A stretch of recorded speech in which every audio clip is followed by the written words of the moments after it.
Summer ramen with pork, shabu shabu, and tomato. First, julienne the cucumber.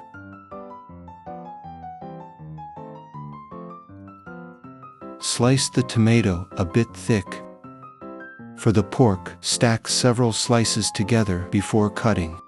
Cut pork slices are boiled in a pot of boiling water.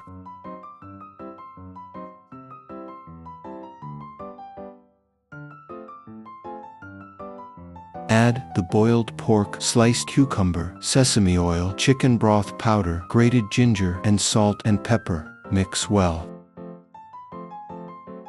Next, boil the ramen noodles. Add the sauce packed with rich seafood umami to create a delicious bowl of ramen. Top with sliced tomatoes and plenty of special toppings, and you're done.